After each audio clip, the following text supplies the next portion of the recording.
Ayun mga kabayan, mayroon tayong unang bisita ngayon sa Greenland na cruise ship. Ayan, so yan yung unang bisita ngayon taon dito sa Greenland 2024. So June 13 po, ayan yung pinakaunang cruise ship na dumating ngayon.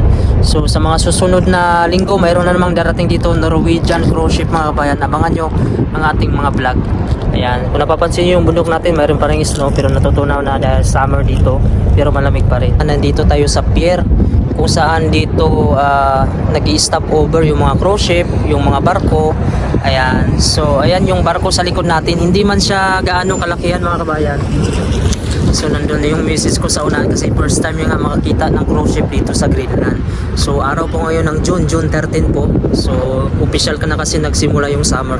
Ipapakita ko sa inyo mga kabayan, bibidyoin natin dito. So yan yung pangalan ng barko or cruise ship na ito mga kabayan na napunta dito sa Greenland ngayon. So June 13, 2024. So ito yung pinakaunang cruise ship na dumating ngayon. Pero hindi man siya malaki mga kabayan. Ayan, 7 Seas Mariner Nassau. So sa katapusan mayroong parating na naman na Norwegian cruise ship, yun yung pinakamalaki. So nandun yung asawa ko.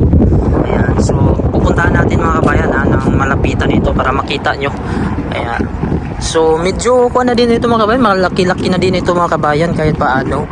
Yan, ito yung pinakaunang cruise ship ngayon na nakarating dito ngayon taon dito sa Greenland. Kasi every year kasi pag summer, mayroong mga cruise ship na punta dito. Minsan sa isang linggo, may 3, may 2. Ayan, so hindi talaga masiro yan sa kada linggo. Mayroong cruise ship pagtungtong ng June, mayroon na yung cruise ship.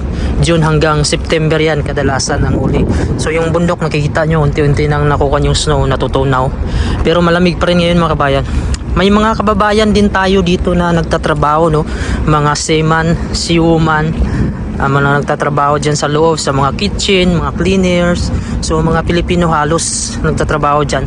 So yung mga tao niyan, kadalasan nandun yan na sila sa city. So gumagala na sila doon sa mga mall, sa mga area kung saan maganda yung mga view, yung mga bahay kasi pinupuntahan nila dito. Ayan, so yan yung itsura dito. So hindi tayo siguro makapasok mga kabayan, no? Subukan sana namin pumasok dito kasi wala tayong access. So pupuntahan natin hanggang sa dulo. Ayan, ito yung unang kuwan din ng misis ko na makakita ng cruise ship dito sa Greenland.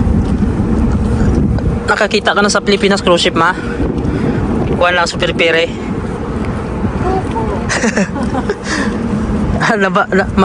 Taas-taas po, no? Yan, medyo mataas-taas din mga kabayan. Siguro may mga, ewan ko kung may 100 meters to. Hindi ko kabisado sa mahaba din, oh. Yan, oh. Ayan. So walang katao-tao ngayon kasi yung mga tao ay nagsipuntahan doon sa Nook City. Yan, pupuntahan natin doon sa dulo. So tingnan mo naman mga kabayan, oh. Alas 8 na yung araw, tirik na tirik. Alas 8 ng gabi. Alas 8 ng gabi. Ayun, may araw doon mga kabayan, oh. Tapos dito may buwan. Ayan. So alas 8 ng gabi ngayon. So ganito yung panahon, oh. Sobrang liwanag. Ayan, tirik na tirik yung araw. Yan yung barko ngayon mga kabayan, oh. Ayan, 7 Seas. Ayan. Medyo mahaba-haba din siya pero hindi naman ito kalakihan. Ayan, so may gusto lang magbaba. Andyan ang so may gusto lang magbaba. Sila maghatid. Ayan, dito lumalabas mga kabayan yung mga nagtatrabaho. Ayun, dito lumalabas mga kabayan yung mga tao sa loob na yan. Ito yung entrance. Dito din sila lumalabas, dapat may exit entrance yan. Tapos kung pupunta sila ng Nook City, ito yung sasakyan nila yan, Excursion Chapter VIP yan, Greenlandscape yan, pupunta na yan ng city. Pero malapit na yung city mga kabayan. Ayan, no, yung likod na yan, no, yung likod na yung mataas na yan dyan sa likod. Kaso medyo paahon ngayong daanan dito, tsaka malamig siyempre kaya sasakay sila. Yan, dalawa lang yung pasahero, umalis na kasi yung iba nandun na nauna, tapos yung iba nandiyan naman sa loob. Yan na yung cruise ship dito mga kabayan, no? So may mga kababayan din tayo dito nagtatrabaho, no, dyan sa loob. So medyo maliwanag pa rin yung alas 8. So ito yung cruise ship dito. Yan, may kababayan din tayo nagbabike, oh. Ayan. Hello mga kabayan. Mga seaman kayo dito? Ayan, oh, sobrang taas dito. 1, 2, 3, 4, 5. Limang. Limang palapag pala mga kabayan. Pero may iba dito na mataas.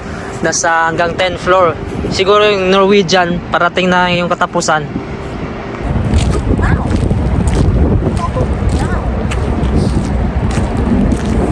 Bawin ako Pilipinas pa.